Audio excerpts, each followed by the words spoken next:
Dans cette vidéo, on va apprendre ensemble comment prendre son premier trade et toutes les informations cachées qu'il y a derrière qu'il faut apprendre, connaître par cœur pour pouvoir maîtriser par la suite. Quand on veut justement trader, il y a trois choses à savoir pour commencer. Premier élément, la première chose c'est qu'est-ce que vous allez faire, acheter ou vendre. La deuxième chose c'est combien allez-vous risquer lorsque vous allez trader. Et le troisième élément c'est à quel objectif et quel stop de protection vous vous fixez. Pour répondre ordre par ordre à cette question, on va aller point par point et on va détailler ces points ensemble. Premier élément, c'est est-ce que vous allez acheter ou vendre. Dans cette initiation, on a parlé justement du fait qu'on ait une tendance primaire, tendance secondaire, le fait que le marché monte, le fait que le marché baisse ou stagne. Il va falloir par la suite trouver un sens de trade. On en a parlé, le fait d'avoir des indicateurs techniques aide à trouver un sens de marché, à trouver une tendance. Si je vais par exemple sur l'euro USD, l'euro dollar, je suis ici sur l'unité de temps 5 minutes, donc un chandelier égale 5 minutes de cotation. Et ce qui va m'intéresser ici, c'est de savoir si j'achète ou je vends. En l'occurrence, le marché est haussier, ce serait dommage de vendre maintenant. Oui, ce serait tentant de vendre tout de suite, vendre à découvert, mais encore une fois, la probabilité de gain est plus importante à l'achat puisque le marché continue à monter. Donc en aucun cas je vais vendre le marché à l'instant présent. Par exemple, je vais sélectionner donc l'achat. Lorsque je vais acheter, on va me demander une quantité, le S et le L. Dans la vidéo précédente, on en a déjà discuté du stop loss, on a aussi déjà discuté de la limite, du take profit, c'est la manière d'atteindre son objectif automatiquement, mais nous n'avons pas encore parlé de la quantité. Alors, la première question peut-être que tu t'es posée quand tu t'es dit « Tiens, j'ai envie de trader, je ne sais pas comment, et avec combien ?» Il y a une formule mathématique qui est très importante à connaître et que tu vas apprendre et que tu vas répéter encore et encore et encore. C'est la formule mathématique pour calculer un lot, une quantité. Déjà, il faut comprendre que lorsque l'on trade, on parle ici en lot. Une quantité ici est exprimée en lot. Elle peut être aussi exprimée en contrat, mais ça, les contrats, c'est beaucoup plus pour les indices. Lorsqu'on trade ici le Forex, on parle en lot. Pour que tu comprennes bien, sur le Forex, un lot représente ici 100 000 unités. On parlait de l'effet de levier la dernière fois. Et en fait, lorsqu'on achète une quantité sur l'euro-dollar, par exemple, eh bien on achète 100 000 unités. C'est égal finalement à 100 000 euros. Pourquoi quand on achète un lot, on achète 100 000 d'un coup? Parce que la variation à la décimale près est tellement faible que forcément, si on achetait réellement une monnaie, c'est-à-dire un seul lot, eh bien forcément, on ferait absolument aucun argent. Le fait est que donc on a regroupé ici un lot en 100 000 unités, mais rassurez-vous, ça ne veut pas dire que vous allez engager 100 000 euros pour prendre un lot. En fait, la réalité, c'est que lorsqu'on veut ici avoir un lot, ça va dépendre eh bien, de l'unité que, rappelle-toi, on a parlé du pip. Je mets un S à côté, un pip, des pips. Un pips ne va pas être égal à 100 000 unités, tu l'auras compris, mais un pip, rappelle-toi, c'est 0, sur le Forex à 5 chiffres, 0, 0, 0. C'est égal donc ici, lorsqu'on parle de 1, 18, 312, le marché descend à 1, 18, 212, la variation a été de moins 1 pip. Moins 1 pip. Ou alors, moins 10 points. Si cette notion n'est pas encore comprise, je vous invite à revenir sur la vidéo dans laquelle on parlait de cette notion de points. Grosso modo, par exemple, si on achète l'euro-dollar à 1,18, ici, je vais prendre la calculette, si on achète l'euro-dollar à 1,18312, ou on le vend, peu importe, et qu'on fait cette variation de 1 pips, si réellement on avait acheté une seule quantité et non pas 100 000 unités, la différence entre les deux serait donc de 0,001 euro. Donc tu te rends bien compte que si tu achètes cette quantité-là, tu feras absolument aucun argent sur du long terme en achetant si peu. C'est pour cela que, par exemple, si j'avais investi un lot et que j'avais gagné un pip, comme un lot c'est 100 000 unités, j'aurais gagné 100 euros. Là est tout l'intérêt donc du lot. La formule magique pour pouvoir savoir combien engager en termes de quantité, c'est la suivante.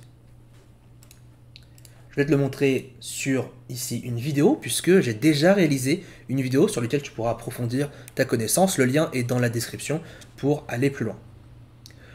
La méthode, c'est le montant investi. Je vais le noter sur l'écran.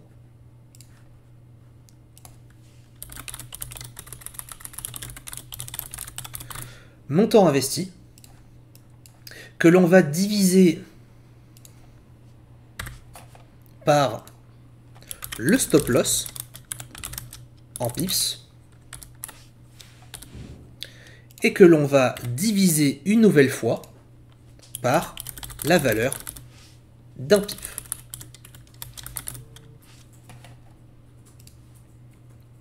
On pourrait mettre un pip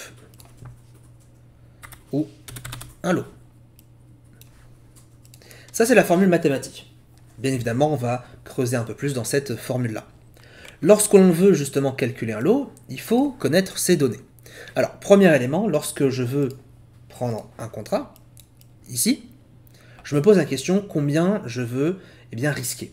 Le risque, imaginons j'ai 10 000 euros, et je souhaite investir 1%. 1% de 10 000 euros, ça fait combien? Ça fait 1000 euros. Ça fait 100 euros, pardon. Le montant investi sera donc ici, en l'occurrence, 100 euros de risque. Ça correspond à 1% de mon capital. Le stop loss en pips, ou en points si vous êtes sur des indices, correspond du coup à combien vous êtes prêt à perdre sur le graphique. Par exemple, sur le graphique, si ici, j'achète le marché maintenant, et que je suis prêt à accepter une perte à ce niveau-là du graphique, si je prends ma règle, je calcule l'espace entre les deux. Rappelez-vous, l'unité, c'est le pips ou le point. En l'occurrence, je suis sur un marché Forex, et je suis à 0,00094. Donc ça, c'est le point. Si je décale la virgule à l'avant-dernier chiffre, je suis à 9,4 points. On va arrondir à 10 pour l'exemple. Donc je sais que je suis prêt à investir maximum, je suis prêt à perdre 10 pips ici sur le marché de l'euro-dollar. Et ensuite, je vais aller chercher la valeur d'un pip. Combien sur mon marché un lot égale d'euros? Un pip. Combien? Pour cela, il y a des sites spécialisés. Je vais vous partager ici ce site. Ce site est un site de courtier. Je ne fais pas la promotion pour ce courtier. Néanmoins, je vous fais la promotion de leur outil qui m'a beaucoup servi. Maintenant, je le fais de manière automatique. Qui m'a beaucoup servi, qui est un outil justement de calculateur de valeur de pip. Par exemple, ici sur l'euro-dollar, je vais mettre toujours un lot. Je vais ensuite sélectionner la devise de base. Je suis sur un compte en euros. Je vais ici sélectionner le compte standard pour un lot égale 100 000 unités. Si vous posez la question à quoi correspond le micro ou le zéro, c'est une taille de lot réduite. Lorsque vous avez par exemple 200 euros à investir, vous ne pourrez pas investir sur un lot égal 100 000 unités. Donc un lot égalera 100 000 unités par exemple. 1000 unités. En fait, c'est un compte qu'on appelle des micro-lots qui vous permettent de prendre plus de positions lorsque vous avez un petit compte. En l'occurrence, nous ici, on est sur du standard, on cherche le standard. Je calcule ici, et j'ai exactement 10 $. En fait, ce qui se passe, c'est que la valeur d'un pip sur le marché du Forex est forcément égale à 10 $. Un pip égale 10 $ sur les marchés Forex. Pourquoi on fait ce calcul? C'est parce que la valeur d'un pip égale 10 $, et pour faire la conversion entre dollars et euros, eh bien, on utilise aussi un calculateur. Ici, un pip sur mon compte en euros égale à 8,46 €, soit du coup 10 $. Si vous tradez de l'USD yen, ça va être 10 $.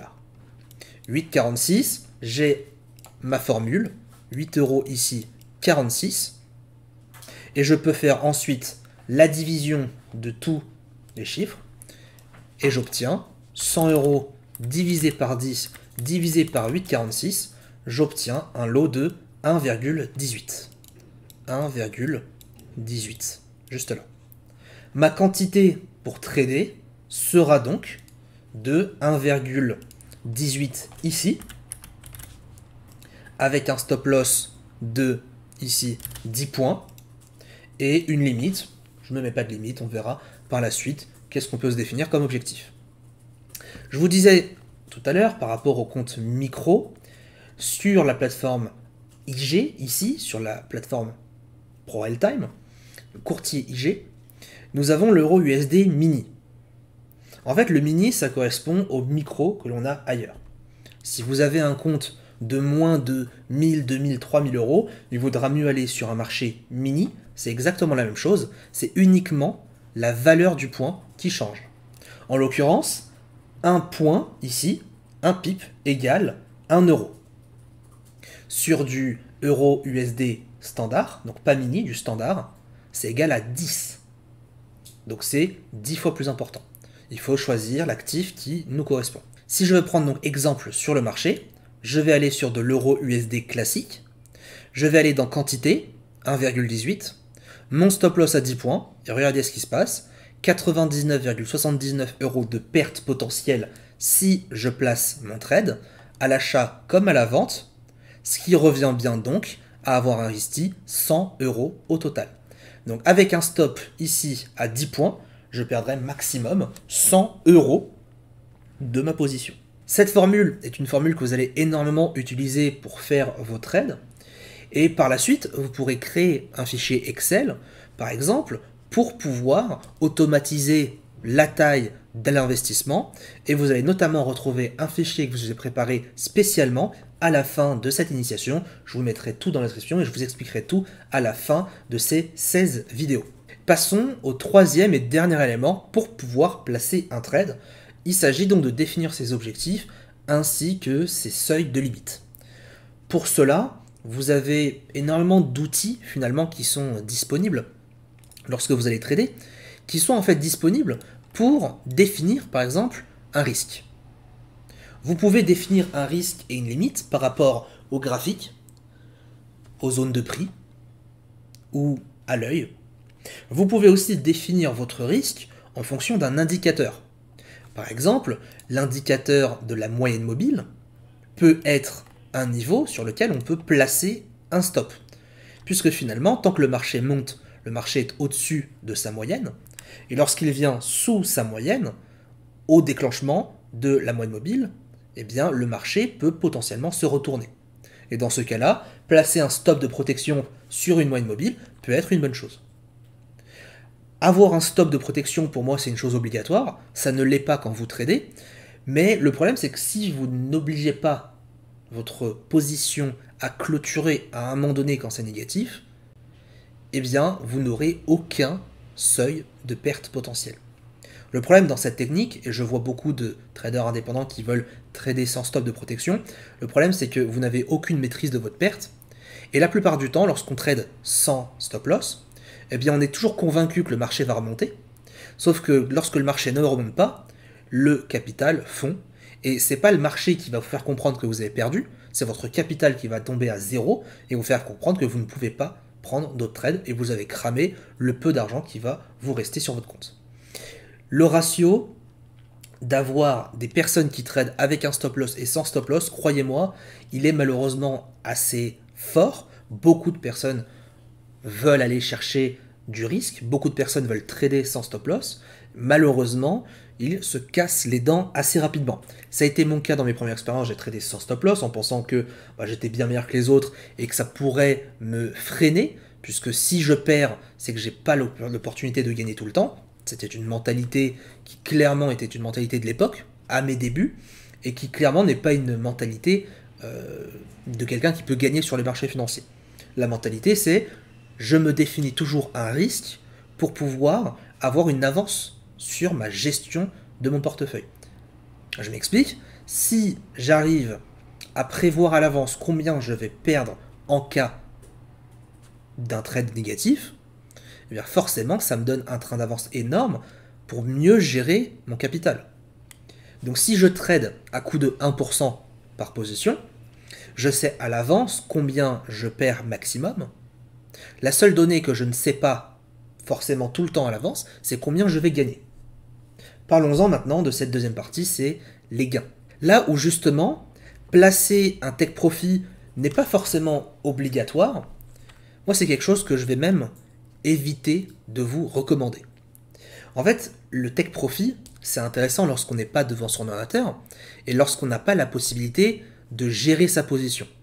Si par exemple ici je suis en gain et mon take profit est un peu plus bas, autant aller moi-même manuellement clôturer mon gain. Pourquoi j'aime pas utiliser des take profits automatiques? Je n'aime pas pour une seule et bonne raison, c'est que cela empêche le marché de continuer à la hausse. Moi je fais énormément de tendances, c'est-à-dire que je trade énormément les mouvements de foule. Donc si j'interviens ici et que mon take profit est là, mais que le marché en fait avec un plus gros potentiel, et bien finalement je me coupe la possibilité de gagner beaucoup plus. Donc personnellement, je me définis plusieurs objectifs. Je n'ai pas un objectif, j'en ai plusieurs. Je vais avoir par exemple cet objectif-là, cet objectif-là, cet objectif-là. Qu'est-ce que ça permet? Eh bien en fait, en diversifiant vos objectifs, ça vous permet qu'en cas de retournement du marché, d'encaisser au moins une partie, au moins deux parties, ou alors la totalité. Pour vos débuts, je vous conseillerais de ne pas envisager plus de 3 objectifs, 2 objectifs étant déjà largement suffisants. Plus vous allez avoir d'objectifs, plus votre position sera complexe. Parce que, rappelez-vous bien, si vous perdez 100% ici de votre somme, mais que vous gagnez ici seulement 30% de votre somme, si vous multipliez uniquement un gain sur un premier objectif, par rapport à votre ratio de perte, cela peut être très désavantageux pour vous. Donc plus vous avez d'objectifs, plus votre ratio peut diminuer. Et c'est là où il faut être conscient. C'est pour ça que je vous conseillerais de ne pas dépasser 2 objectifs dans un premier temps. Libre à vous d'avoir une bonne parité, soit sur du 50-50, ou si vous vous situez dans un marché en tendance, il vaudra mieux privilégier ici une deuxième grosse prise de bénéfice pour une première un peu plus faible. Pour pouvoir initier votre premier trade, du coup, maintenant qu'on a ces 3 éléments, il faudra simplement attendre que votre stratégie vous donne votre point d'entrée et initier l'intégralité des 3 points que l'on vient d'apprendre aujourd'hui. En l'occurrence, créer une stratégie, c'est pas forcément très compliqué puisqu'il existe une infinité de possibilités de combiner des indicateurs, des informations, etc., etc. Le plus important maintenant, ça va être de créer une stratégie qui vous ressemble parce qu'on est tous différents. Chaque trader a vraiment son propre style, a vraiment son propre zone de confort. En l'occurrence ici, par exemple, si je me mets à trader une stratégie qui m'indique d'acheter lorsque une moyenne mobile croise une deuxième, ça peut être le cas ici d'une stratégie avec une moyenne mobile 20 et 50. Dès que ça croise à la hausse, j'achète. Dès que ça croise à la baisse, je vends. Spoiler, n'utilisez pas cette stratégie, c'est uniquement pour l'exemple car c'est beaucoup trop simple à être utilisé. C'est beaucoup trop simple donc c'est pas assez rentable. Mais en l'occurrence, à partir du moment où ici j'avais croisé les 2 moyennes mobiles, j'initie un ordre d'achat, je prends ma règle, je reprends la formule, montant investi, combien? Je décide par exemple d'investir 1000 euros, je divise par le stop loss. Admettons que j'achète là, j'aimerais que mon stop maximal, c'est tout en bas. Ce qui fait que si le marché vient tout en bas ici, bah je définis qu'on est dans une inversion de tendance.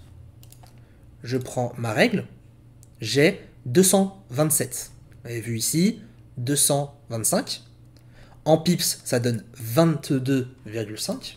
Je divise par 22,5. Ensuite, je divise par la valeur du point. On a dit ensemble, la valeur du point, elle était de combien? On va reprendre le calculateur.